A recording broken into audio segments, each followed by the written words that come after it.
So domestic abusers could be forced to wear ankle tags when they're released from prison. Around 500 offenders will be tagged as part of a pilot scheme in the Midlands, which means their location can be tracked and a curfew can be enforced.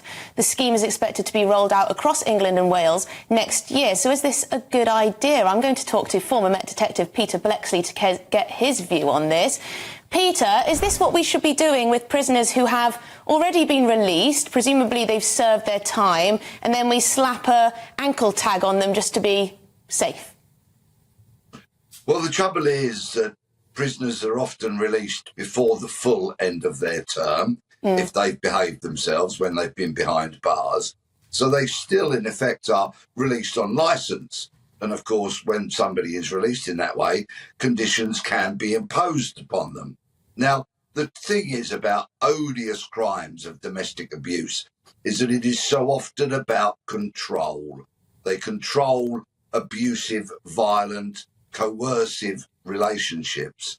And these prisoners, even when they're sent to jail, will sometimes try and make unwanted contact with the victims as they try to extend that control from behind prison bars. And so it can continue after their release. So I'm all about the victims here. And if this pilot is successful and it does reduce the amount of unwanted control that prisoners try to exert over their former victims, then I would actually be in support of it. Now, we were talking about electronic tags the other day because the government were potentially seeing it as an alternative to detaining migrants while their asylum cases are being looked at, while their asylum claims are being looked at. And one of the concerns was that you could simply just cut it off. Yes, and we did, unfortunately, see very irritating videos last week of asylum seekers doing exactly that, and mocking the very system that they're supposed to be a part of. Yes, these tags can be removed. They do, of course, set off an alarm when they're removed in that way, when they're cut off. But then, of course, it puts a whole new process into place because somebody's got to try and track these people down. And particularly with criminals who remove their tags, there is a lot of police time spent in trying to track down offenders who are in breach of their conditions because they've removed their tag. So then they should be captured and returned to jail. None of these systems of tagging and monitoring are perfect, unfortunately. But if it helps one victim, if it prevents one former offender from reoffending, then I think that would be a good thing. I guess a lot of people will be wondering why, if these former criminals are at risk, are deemed to be still a risk to people, why they've been released from prison in the first place. Is this just because our prisons are overfull?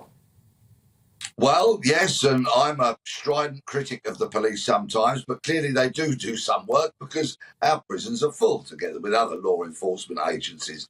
But the hard and simple fact is very, very few people receive indeterminate sentences. So when they come to the end of that, if they have behaved themselves whilst they've been behind bars and they are deemed suitable for parole, then they get released. Of course, this is not to say that somebody upon release is a reformed, rehabilitated character willing to re-enter into society as a contributing member of the general public. No, sadly, some people get released from prison and they are very much not rehabilitated, but there is little the system can do until they re-offend. Then it's kind of rinse and repeat, and those people often find themselves back in prison.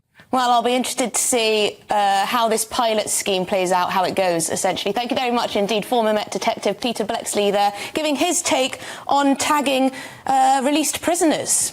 What do you think about this, Benjamin? Do you worry about the civil liberties if they've gone through the justice system? Should they then be tagged after they've been released? Not really, because, you know, this has been something that's been around for a long time. A lot of prisoners have been released on the on the requirement that they have this sometimes for quite a while.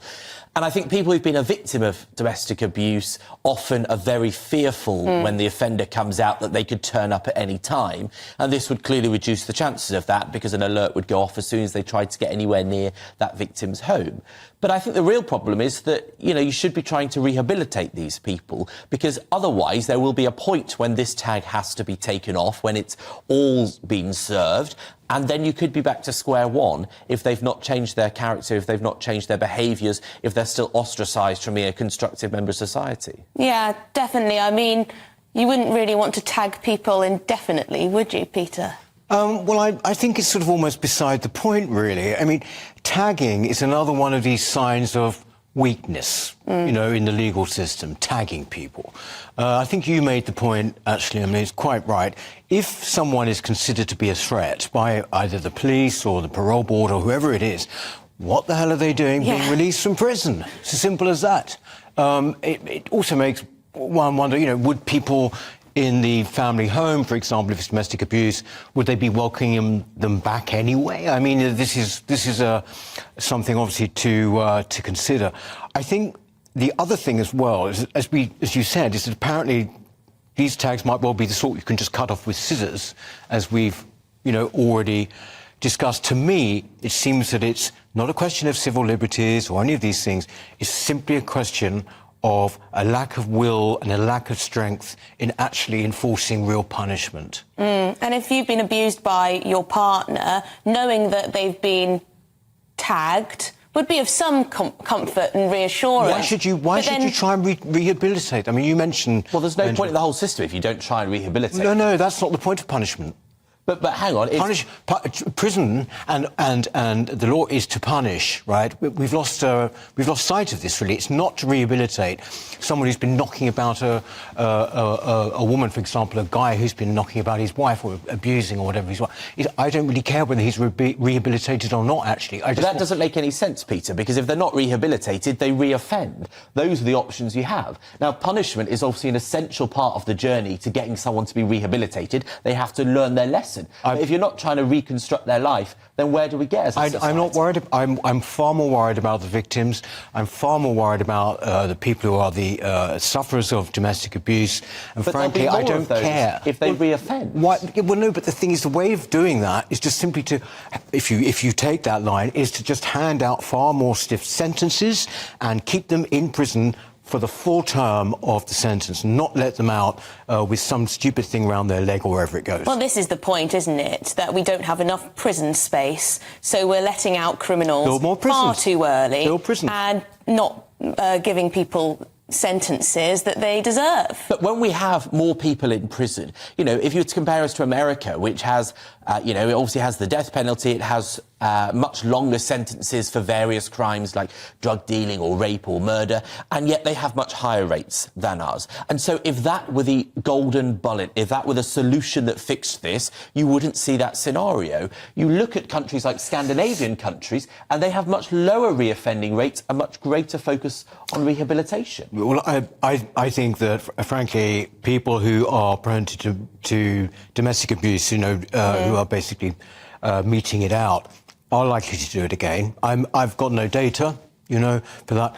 I just think they should be put away for as long as possible. As simple as that. It's the whole idea of tags. It's very interesting, the different view you both have on what prison is there for. Punishment first. You're more concerned with rehabilitation. A lot of people think that people can't change, that a domestic abuser may always be a domestic abuser. Do you refute that? Would you completely disagree with that? No one's born evil, no one's born a menace, no one...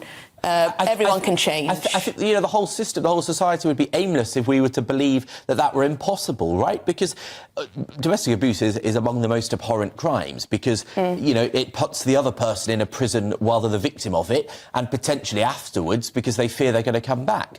But people who domestically abuse tend to have quite serious psychological problems themselves. It tends to come from desperate insecurity, maybe from traumas that they're acting out, and it doesn't make any of that remotely acceptable.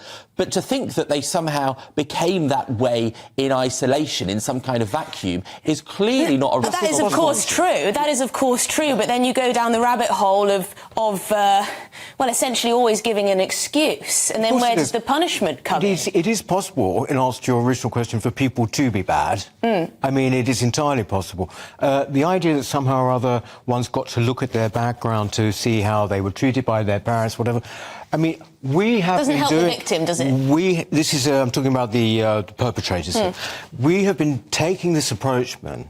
We've been taking it for, what is it now, about half a century, right? It doesn't work. It's as simple as that. And when I hear everything about tags, again, to repeat myself, I just think, you know, basically, we've got an establishment, generally, when it comes to law and order, who don't like punishment, right? They really do believe, like you do, that somehow or other, people are not really bad. They were made to do it somehow, usually by economic circumstances. Let's see what people at home think. Is prison there for, first and foremost, punishment or for rehabilitation?